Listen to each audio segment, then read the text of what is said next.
Hello, John Talley here with Partzilla.com. Today I'm going to show you how to change out the ball joint on our 2009 Yamaha YFZ450R. Pretty simple to do. Let me jump over there and gather up some tools and I'll show you how to get it done.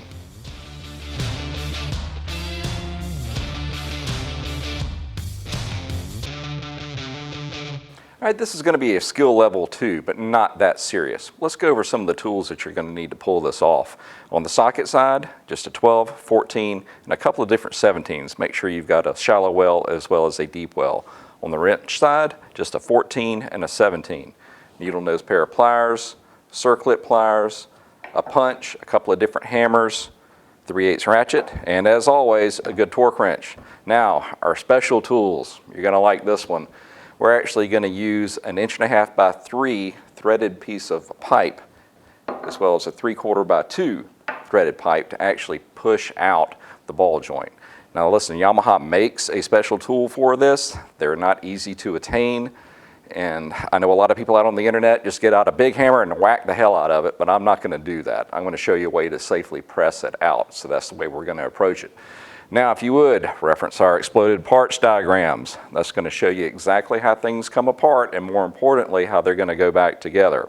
So, once you've got your tools and your parts together, I'll show you how to do it. So let's go. If you're doing a pre-ride inspection on your unit and you find that this little rubber boot is cut, well, eventually you're going to have to go and replace it, because what's going to happen is water and dirt and mud is going to get crammed in there and it's going to prematurely wear the joint. How can you tell if the joint is worn? Well, typically you jack up your machine, lift it up, and then you'll be able to rock the wheel back and forth. That signifies, well, I've got a joint that's starting to go out. This one's a little loose on the bottom. Could you still keep going with it? Yeah, you could. But I want to show you how to replace it, so let's go ahead and do it. Let's start off by just getting off the tire. All right, here's our plan of attack. What we're going to do is actually take off the lower control arm all the way, take it over to the press, and then press it out. Pretty simple to do.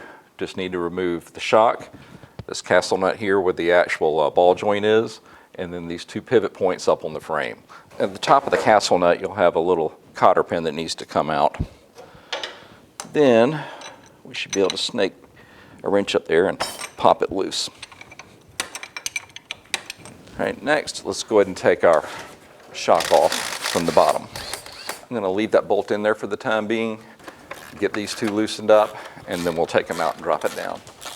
Tell you what, to get that to clear, we're going to need to take off that front guard. All right, let's go ahead and start pulling our bolts out. A little corrosion and rust going on there. That's why I was trying to hold up. There she goes. Now let's see if we can get that ball joint to drop out of the steering knuckle. Since we're going to replace it, I'm not too worried about the threads. To break it loose, I used a punch to go in from above and just do a hard strike with a metal hammer, and eventually it broke it loose. All right guys, we've got it off the machine. Since this one's been on the machine for a while, you'll notice that the rubber section has been pushed down. It's kind of flanged out. So what we're going to do is remove it, and there's just a little spring or winding at the base, and we want to grab it and just unwind it. We don't have to be very careful here because, like I said, we will not be reusing this one. And the new one, there's actually enough clearance to where we don't have to take it off. And you can actually feel the slop in it now. All right, with that out of the way, take your circlip pliers, lift that off and out of the way. Now here's going to be the tricky part. We're going to carry it over to our press, and we're going to put a cup down here, but the only place we're going to make contact is really on this side. So it's going to try to arc up, but I think we can go ahead and get it to push through, just holding it on that one edge. We have our quote special tools. Let's bring it over to the press and see if we can get it to push through. Want to be really certain that you keep everything lined up, because if it gets too much off axis, it's not going to happen. All right, mission accomplished. We're halfway there.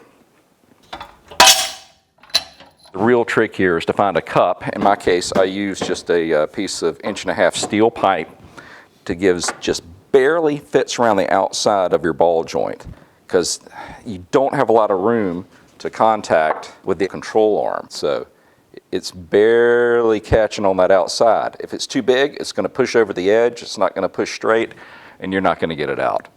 This worked for me, so little trip to the hardware store, and you can get these things pressed out. All right, now we just need to take the new one and press it back in. And we'll be using that same 1.5 inches just to keep it off of the bottom of the plate so you can push it through. Take your time getting it lined up right.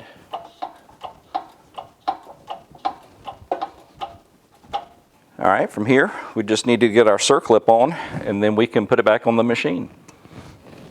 All right, guys, let's get this thing put back together.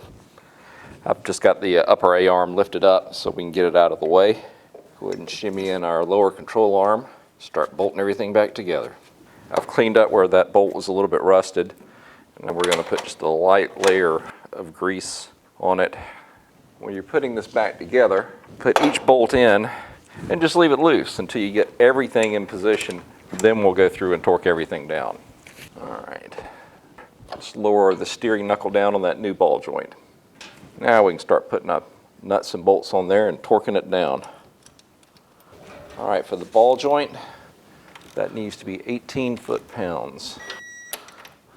And for our shock, going to want 40 on here, and then 32 on each one of these.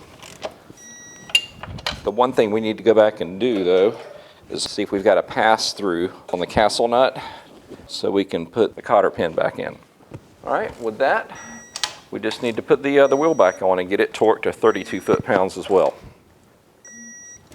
All right, suspension's all put back together, the tire's on. Almost forgot about our front guard. Let's go ahead and get it remounted. Well, all right, guys, that pretty much wraps this one up. Well, listen, if you need any parts for your machine, why don't you come see us at Partzilla.com and we can get you taken care of. Have any questions or comments? Leave them in the section below and I'll do my best to answer them. If you enjoyed watching me work on this machine and many others, why don't you subscribe to our channel and you can keep up with what I'm working on. Listen, just want to say thank you for shopping at Partzilla.com, and we will see you in the next video. Have a great day.